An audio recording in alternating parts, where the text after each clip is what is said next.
Boa noite. Bendito seja Deus que nos reuniu no amor de Cristo. Com esse agradecimento tão bonito, bendito seja Deus que nos reuniu no amor de Cristo, nós iniciamos a nossa reflexão de hoje. Allan Kardec indaga os espíritos, perguntando se é permitido ao homem compreender a natureza íntima de Deus. A pergunta número 10 de O Livro dos Espíritos, esta é a pergunta: se é permitido ao homem compreender a natureza íntima de Deus? E os espíritos respondem categoricamente que não. Que os nossos 5 sentidos são muito superficiais, muito rasos. E que falta um sentido, um elemento para que a gente consiga não compreender a natureza íntima de Deus, mas se aproximar. Que essa aproximação, ela pode ser possível através das sucessivas reencarnações. Você vai passando pelas encarnações, seu espírito vai se depurando e você consegue uma aproximação. Eu acho que cabe aqui para a gente uma reflexão de perguntar como é que está a nossa relação, a qualidade da nossa relação com Deus através da nossa reforma íntima. Nós estamos passando por uma encarnação, nós precisamos parar e refletir como está a qualidade da minha relação com Deus através da minha reforma íntima. Ou seja, olhar para dentro, olhar para a minha vida interior, que é que precisa ser reformado, como é que está a minha vida espiritual. O espírito de Miramês, ele comenta as questões do Livro dos Espíritos, e essa questão ele escreve que somente Deus sabe de Deus. Somente Deus conhece Deus. E ele comenta o seguinte: diferentemente do que acontece convosco, com a gente, que não nos conhecemos. Quem conhece Deus, quem sabe de Deus, é Deus. Nós, mal e porcamente, conhecemos profundamente a matéria que nos serve de veículo, que é o nosso corpo. Como que então a gente tem a pretensão de querer compreender a natureza íntima de Deus?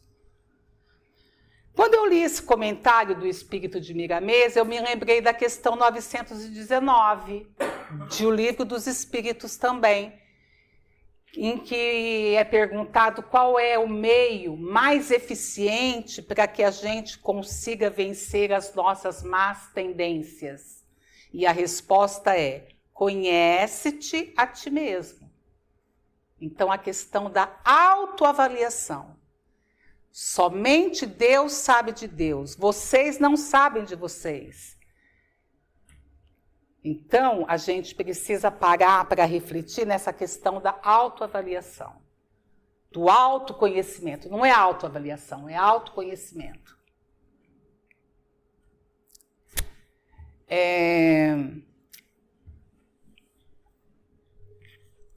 A nossa última reflexão, mês de maio, nós viemos aqui falar do capítulo anterior, capítulo 10, em que falava sobre a misericórdia. Capítulo anterior a este. Bem-aventurados os misericordiosos, porque alcançarão misericórdia. A palavra misericórdia, ela é usada sem muito filtro, sem muito critério, falamos isso no capítulo passado, mas que o verdadeiro sentido da palavra misericórdia tem uma beleza à parte, vamos pensar assim. Compaixão suscitada pela miséria do outro. Compaixão, sentir junto, sofrer com. A miséria no sentido amplo, levando em conta o sentido material, a pobreza material, a pobreza objetiva e a pobreza subjetiva, a pobreza interna, a pobreza espiritual também. Então, uma compaixão que nasce dessa miséria e que a gente sente pelo outro, pelo próximo. Qual que é o limite do próximo? Quem é o próximo? O próximo é qualquer um. O próximo não tem necessariamente que ser aquele da minha tribo, aquele que eu gosto. O próximo, o outro, é qualquer um. Então, o sentido da palavra misericórdia é uma compaixão, um sofrer junto, um sentir com a miséria do outro. E o outro é qualquer um. Existe um poeta mineiro chamado Guimarães Rosa, ele tem um verso que eu gosto muito, ele disse assim, ó: rezar e ter fé. Porque as coisas estão sempre amarradinhas em Deus. Um capítulo do Evangelho também está amarradinho ao outro. Por isso que a gente faz é um estudo sistematizado, é um capítulo após o outro. Capítulo anterior falamos dessa misericórdia. Que nós temos que ter a compaixão com relação à miséria do outro. Na sequência do Evangelho, no capítulo 11º, que é o capítulo que está sendo estudado nos últimos dias,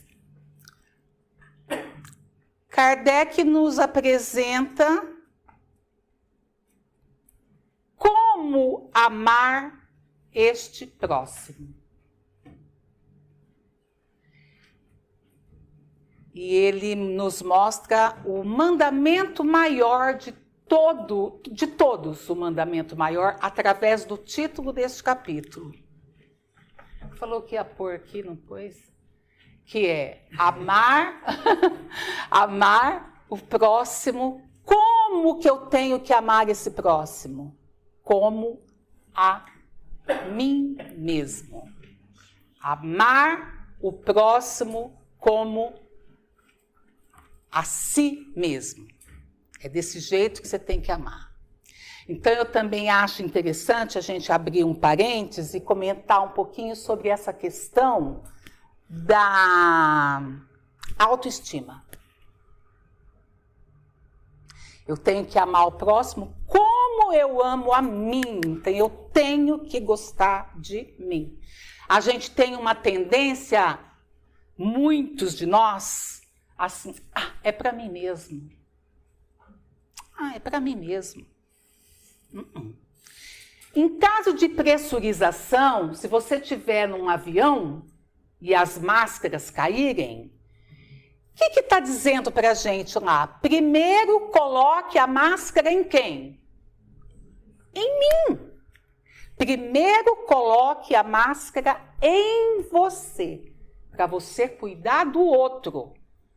Então, este capítulo nos lembra, eu acho interessante, essa questão do autocuidado, do autoamor, da autoestima, a gente se cuidar, a gente estar bem. Por exemplo, hoje eu acredito que 90% das pessoas, elas são ansiosas. Eu não sei se é momento pós-pandêmico, eu não sei exatamente por que todo mundo é ansioso. É um descompasso com o tempo. Você nunca está no momento presente. Você não prioriza as coisas. Você deixa o momento, o agora, escapar. Então eu penso assim, se nós temos que amar o próximo como a mim mesma, e eu tenho que me cuidar, presta atenção nessa questão da autoestima, como é que você lida com... Deixa eu contar uma coisinha que me veio agora. Eu assistindo a um programa, eu vi uma reportagem em que a repórter pergunta assim, para uma celebridade: como é que é viver aí dentro? Eu achei tão interessante essa pergunta. Como é que é viver aí dentro? Dentro da onde? Dentro de você. Como é que é a qualidade da tua vida interior? Como é que é a qualidade do teu pensamento? Como é que é a qualidade do teu sentimento? Qual é a frequência que você vibra? Tem que cuidar disso. A minha qualidade da relação que eu tenho com Deus, através da minha reforma íntima. Eu estou atravessando uma encarnação. O meu espírito tem que estar sendo depurado para que eu consiga olhar as coisas na sua essência. E eu consiga ir me aproximando da natureza íntima de Deus. E eu só vou conseguir isso através da minha reforma íntima, da qualidade que eu vou ter da minha vida espiritual. Amar o próximo como a si mesmo. O amor é o tema, é o assunto que permeia todo o Evangelho. É o amor. Sobretudo nesse capítulo. Amar ao próximo como a si mesmo. E veja que interessante o que Kardec faz. Ele introduz, ele insere o assunto que é o item nosso da noite dentro desse capítulo que fala, sobretudo, sobre o amor, que é o pior defeito da humanidade. É o pior vício da humanidade. É o defeito que atravanca o progresso moral e espiritual do planeta, que é o egoísmo. Veja, Kardec insere o assunto dentro do capítulo em que fala sobre amar ao próximo como a si mesmo. Egoísmo. O que significa a palavra egoísmo? O ego em ação. Ego em ação. Ação em demasia, ação em excesso. Na fala do nosso companheiro João Guilherme, em que ele abre o capítulo, eu acho, ele dizia da questão do egoísmo lá no início da história da humanidade, em que se fazia necessário como é que é aquela frase? Deus por todos, cada um por si e Deus por todos. Farinha pouca, meu pirão primeiro. No começo da história da humanidade. Hoje não mais. Hoje nós precisamos estar aparando essas arestas do ego em ação, em demasia. Porque o egoísmo, ele neutraliza todas as outras virtudes. Do mesmo jeito que a humildade, eu acho assim interessante, só abrir esse parênteses, do mesmo jeito que a humildade é a base de todas as virtudes, nenhuma virtude, pessoal, é de fato uma virtude se não tiver humildade. E nessa mesma proporção, o egoísmo é como se fosse assim a base de todos os defeitos de caráter. Ele é o defeito mais difícil de ser desenraizado do nosso caráter. Então, neste capítulo, Kardec nos apresenta duas instruções de dois espíritos, um de Emmanuel e outro de um teólogo, um matemático chamado Pascal, que foi um baita colaborador do Espiritismo. E ele nos dá duas instruções que eu queria ler para vocês. O que esse espírito diz para a gente. O egoísmo é a negação da caridade. Pascal nos dizendo, esse espírito superior que aparece no Evangelho segundo o Espiritismo, nos dando essas instruções. O egoísmo é a negação da caridade. Ora, sem a caridade não há tranquilidade na vida social. E digo mais, não há segurança.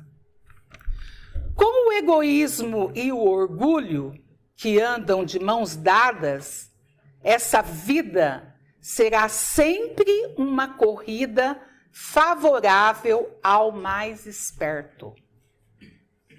Uma luta de interesses em que as mais santas afeições são calcadas aos pés, em que nem mesmo os sagrados laços de família são respeitados.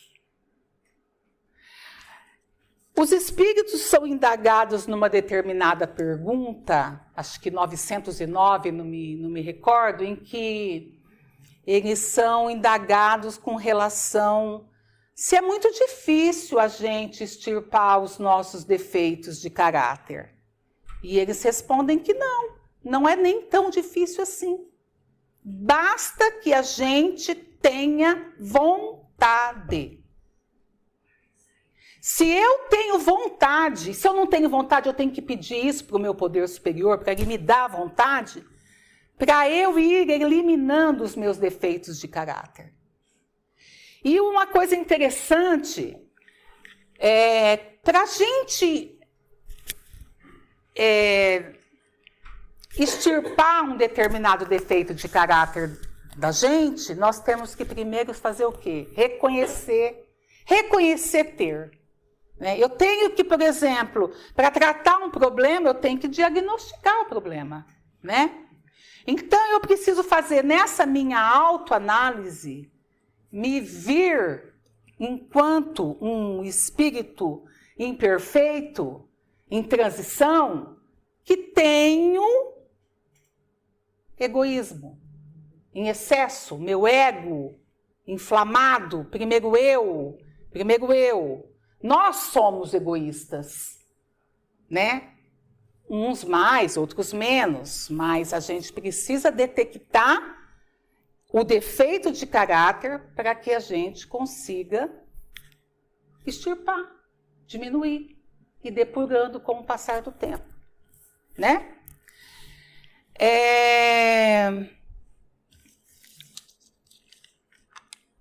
O egoísmo é verdadeiramente a chaga mais difícil de ser curada no seio da sociedade. Dele derivam todos os males. Fui pegando alguns fragmentos que falam sobre o defeito, né? Todo egoísta é um sofredor, pois deixa a consciência em estado de calamidade.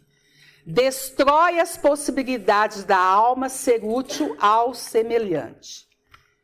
À medida que os homens se instruem, todos os impedimentos materiais vão se afastando. E através dessas reencarnações sucessivas, que nós vamos depurando o nosso espírito e vamos deixando de lado a chaga, né? O pior defeito. Existe no Livro dos Espíritos uma parte totalmente destinada ao egoísmo, em que os espíritos, eles são assim incisivos. É o pior defeito de caráter, certo? Essa é a nossa reflexão de hoje. Agora, para que uma reflexão ela seja útil, tá? Essa reflexão para a gente detectar o nosso nível de egoísmo, nós temos que direcioná-la para nós, certo? Para a gente parar, para a gente refletir, para a gente pensar como está o teu nível de egoísmo.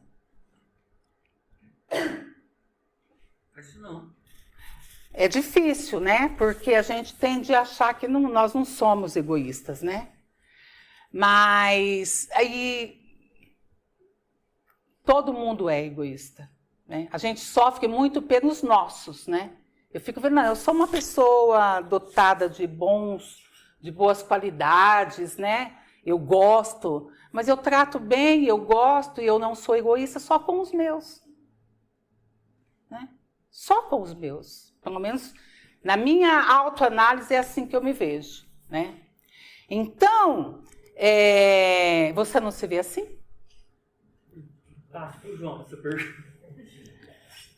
Até com os meus eu estou com dificuldade. Você sabe que eu estava vendo, a gente às vezes sofre, por exemplo, com, vamos pensar assim, a morte de alguém muito próximo. Mas a gente está sofrendo porque a gente está sofrendo. Eu estou sofrendo porque está doendo em mim. Então isso também é uma forma de egoísmo. Né? Dizem que errar é humano, né? Errar é humano, né? Depende, né? Depois que aprendemos, humano é praticar. Nós somos sabedores. Depois que aprendemos, humano não é errar mais, é praticar. E sem a prática, nós estamos literalmente perdendo tempo. Eu tenho que diminuir a distância entre o que eu falo e o que eu faço. De tal modo que num determinado momento a minha fala seja a minha prática. Então, refletir sobre a qualidade da minha relação com Deus, estou estreitando o laço, certo? Não tenho que ficar querendo saber da natureza íntima de Deus, porque isso não cabe a nós. Nós não temos sentido para entender essa grandiosidade de Deus. E assim, só uma questão para encerrar, o que eu queria dizer é nessa questão do autocuidado, da gente se gostar, né, para eu poder gostar do outro. O Evangelho me dá um elemento didático para ajudar a gente numa questão quando diz que ao dia basta o seu problema. Essa frase, ela nos ajuda a dar uma sossegada. Ao dia basta o seu problema. A cada dia sua agonia. A cada dia sua agonia. Para a gente tentar domar a questão da ansiedade, está sempre na frente, está sempre na frente. Você nunca prioriza o que você está fazendo. Quando eu digo nunca, é com exagero e tudo, né? Mas é porque é muito frequente essa questão. Da gente estar sempre lá na frente, preocupado com o que vai acontecer, ansioso com o que vai acontecer. Eu falo que é a fé que fica meio capenga. Quando você está nessa ansiedade, é porque você não entrega ao teu poder superior. Então você fica ansioso mesmo. Se você pensa nesse elemento didático, que pelo menos a mim sossega, ao dia basta a sua agonia, a gente consegue dar uma amenizada na nossa ansiedade, consequentemente melhora a nossa qualidade de vida e tem condição de amar o outro, seja esse outro quem for. Não tem limite, é toda a humanidade, né? E devagarinho a gente vai tentando melhorar, né? Mas é bem o que Adalberto, muito obrigada. Aderbal. É tudo quase parecido. Pronto. Né? Nesse nível em que nós estamos, todo mundo tem o seu quinhão de egoísta. Agora, o que a gente precisa é prestar atenção, né? Se policiar e tentar hoje ser melhor que ontem, Eu estava vendo alguém dizendo assim, nós já viemos de tantas sucessivas encarnações, estamos diante de milênios ainda. Pressa para quê? Para que a gente tem essa pressa, essa ansiedade? Para quê? Vamos devagarzinho. 80 anos na eternidade. Pois é. Tem 80 anos na eternidade. Né? E assim eu li, a vida sem a eternidade é uma molecagem, né? Agora, isso aqui não se discute dentro de um centro espírita, né? Mas eu vi essa frase e eu achei ela sensacional. A vida sem a eternidade é uma molecagem. Agora, isso aqui não se discute aqui. Isso aqui a gente discute lá fora, com quem não acredita, né? Na sucessão das encarnações, que a gente vai melhorando, que nós somos espíritos passando por uma experiência corporal. Então, primeiro eu sou um espírito e o corpo é uma consequência. Entretanto, a gente não vive assim. A gente só cuida do corpo. Vamos pensar assim, 90% do nosso cuidado é com o corpo. Né? É com a aparência, é com o cabelo, é com a pele. Tem que emagrecer, tem que estar bonita. E o interior? Né? E o que eu penso? E o que eu sinto? E a frequência que eu vibro? Isso que é o importante, que é o mais importante. E aqui dentro desse interior é que está essa questão, esse germe do egoísmo e da humildade, né? Que é a base de todas as virtudes. E o egoísmo neutraliza todas as outras virtudes. Então, acho que a gente tem que estar atentos. Sabedores que somos egoístas, sim, né? Mas estarmos atentos a uma melhora. Certo? Eu prometo que eu nunca vou ficar nervosa, mas eu sempre fico nervosa quando eu venho aqui. Não era para ficar, mas eu fico.